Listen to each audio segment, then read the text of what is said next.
You know what? You matter, dang it. And so does your truth. And it always will. Mended Light.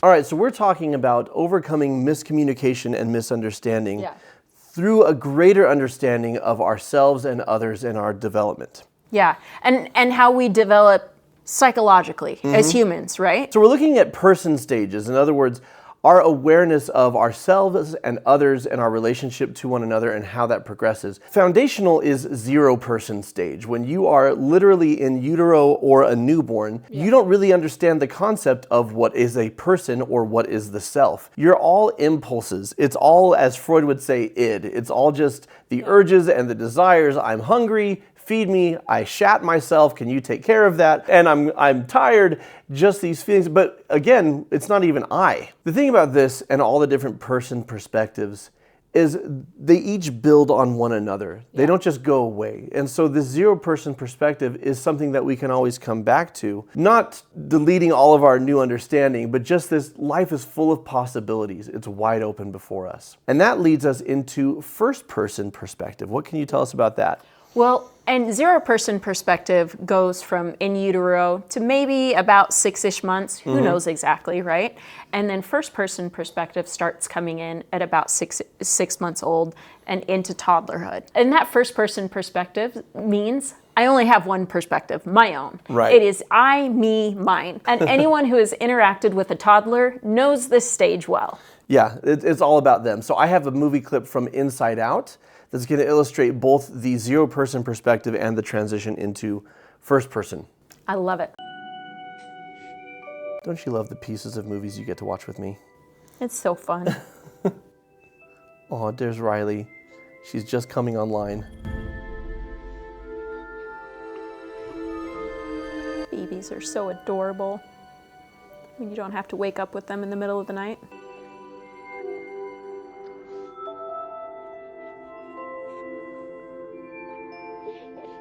As Riley opens up her eyes. So there's your blank slate, right? Endless possibilities.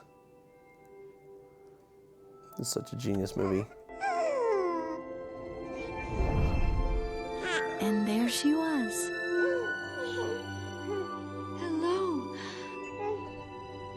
Hello, Riley. Now imagine for Riley, see, we see this and we know those are the faces of human parents. But Riley's like, what is this? What am I looking at? Yeah. But she knows how she feels when she sees her parents. She feels warmth and happiness. She doesn't even have those words to describe what she's feeling, but it is just the impulses. She doesn't have an identity.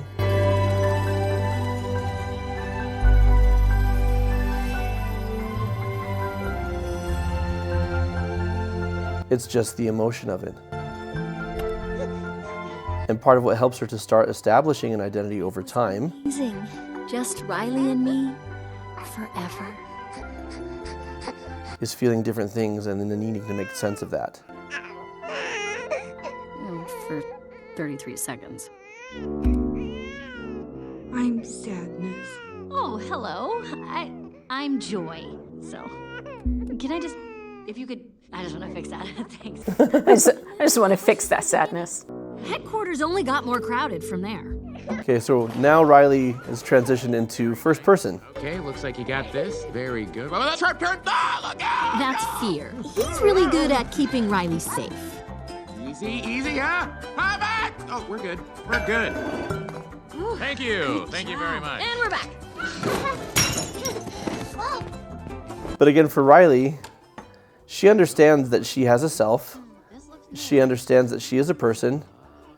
She understands what she likes and doesn't like. Hold on, what is that? This is disgust. She basically keeps Riley from being poisoned, physically and socially. That is not brightly colored or shaped like a dinosaur. Hold on, guys. It's broccoli! I don't want it. I don't eat it.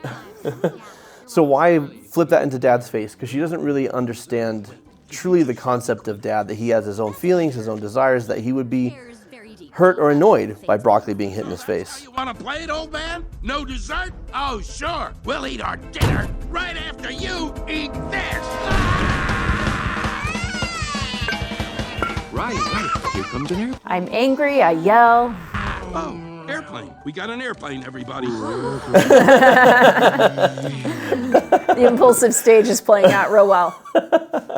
Yeah, exactly. It's comical when it's not your lived experience. But this is why, like, a child could hit you in the face with broccoli and not think anything of it because they don't fully really comprehend that you matter and that you feel.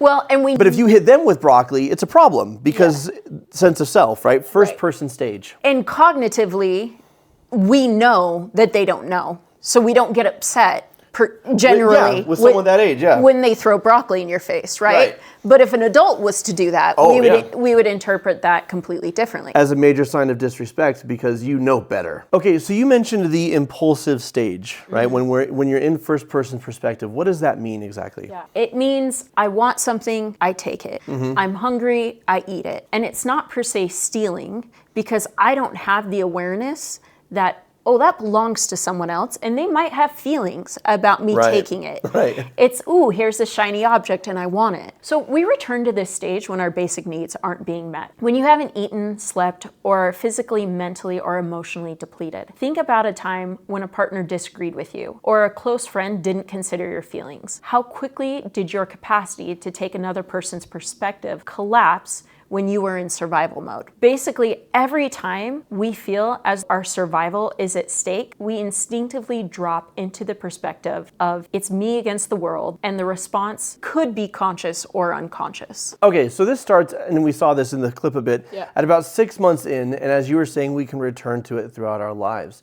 Now, all of the stages give us certain gifts. So the gifts of this stage include we can move around the world, we can explore things, discover our desires, and that we have agency in how to use it. We learn we can do what we want and express our desires to the world. For example, a toddler expressing their desires. Saw Riley throwing a tantrum in that clip. This is all part of that stage. And how easily we can do this. I am known for getting hangry.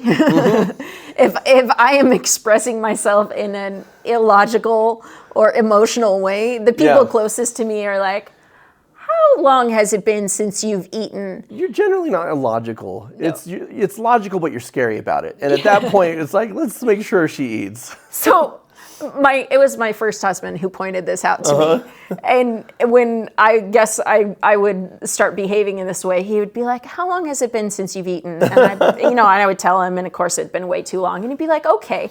And he would completely ignore anything I was saying or doing, and he'd be like, let's just get you some food. And like he would listen and he'd be like, yes.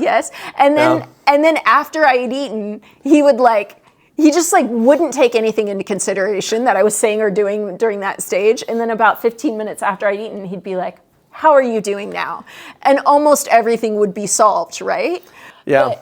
But how often, but that was me returning to first person perspective in my 20s and not even realizing what was going on until he pointed it out to me. Telling that we often need a lot of the same things. We need to eat, we need to take a nap. And all of these impulsive behaviors in toddlers and in adults have the same solutions. Take a nap, get something to eat. I know for a fact our 14-year-old daughter, if she's going to ask you for something and she's not sure how it's going to go, she'll make you avocado toast and bring it to you just as like a precaution. Just like, let's make sure she's in a good mood. So the sheer vitality of a child's raw, unabashed desire. I know, especially with our kids, I can only marvel at their stamina. When they're mid-tantrum, we're like, we'll just wait it out. They'll get tired eventually, and sometimes eventually is a long time. I've had one child cry for 2 hours. And you're like, how? How could you keep How this going? can they do that? The vitality of life force is a foundational quality and propels us into this human adventure where we learn by experience. So what are some of the challenges of this stage? Right. While it is a necessary stage, we cannot show up in society as I, me, mine. It just doesn't work. If everybody is exclusively focused on, well, what's the best thing for me? You can imagine the effects it would have on a cultural level. Well, and also as adults, we censor or limit our own desires. We're afraid of what we want because we've had experiences that taught us that can be unsafe or invulnerable. And so the question is, well, what's the solution to those challenges, right? As toddlers, developmentally, we grow out of it. We grow into the second stage. Right. As adults, we return to those stages and we experience those challenges. And so what's the solution? Well, what you were talking about earlier, Have you eaten? Have you slept? Yeah. Do you need a hug? So I have a saying that teenagers and toddlers will ask for love in the most unloving ways. And in reality, all of us can. But when teenagers or toddlers are throwing tantrums, and I don't mean that condescendingly, right? I mean, there is a basic human need that isn't being fulfilled, and they don't know how to express that in a healthy way. And so back to the, do you need to eat? Do you need to sleep? Do you need a hug? Do you need healthy human connection? Because when you're showing up in the world and your life that way, there's foundational needs that aren't being met. Yeah. And when us or someone else is doing that, can we have emotional maturity and the cognitive awareness of, they're not a bad person, I'm not a bad person, I just have a need that's not being met. And I like to say this in therapy, like, are you meeting your basic needs? Because this feels like a heavy, complicated problem, and perhaps it is. But after you eat something and get enough sleep, see what's left over. Yeah. And sometimes what's left over is still a lot, and sometimes what's left over is, no, that's really just what I needed. I went to my dark place. Now, if you've lost that vitality or zest for life, you can return to that childlike excitement and energy by verbally expressing what you want in a safe space or journaling about it, completely uncensored. Later, you can work on filtering your wants through a lens of unconditional love for yourself and moral values. So what this looks like is journaling or speaking to someone who is someone you can trust. Yeah. What it is that you want. Imagine you're a Disney princess. Every Disney princess is entitled to a 4-minute I want song at the beginning of the movie, right? Think about it. Every single one has like what they want. Ariel wants to be part of this world. Belle wants to, not have more than this provincial life. They all have their songs. So say I'm in my I want song period. And for a few minutes or a couple hours, it's going to be all about me.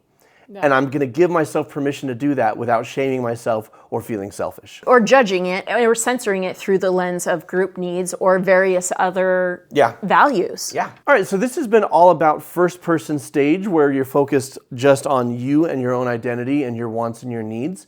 In our next video, we're going to be talking about second person perspective, where you are focused on the needs of others or just becoming aware of other people see things differently, have different wants, and have emotions that are just as valid as mine and that they matter. So how can we play together? How can we work together?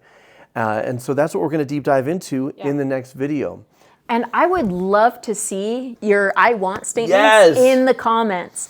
I think this is such an important part. And this is actually an exercise I read about, but I haven't participated in yet myself. So as I've gone through different transitions, something about me that I always appreciated and to some extent took for granted, I was always so excited to wake up in the morning and I always had so much energy. I was just ready to meet the day. And I've lost that over the last few years. And while I was putting together this video series and I was learning about psychological development, I was like, I'm going to do that I want exercise. And I'm really going to lean into that because for me, I can feel in my lived experience that I've lost some of that vitality and that zest for life. And I've been pondering for years on how to get back to it. And I was like, I think that's a part of it. Yeah, so let us know in the comments below your I want statements. What do you want most out of life? But also, what do you just want today? Just sound off, let it out. It's going to feel good.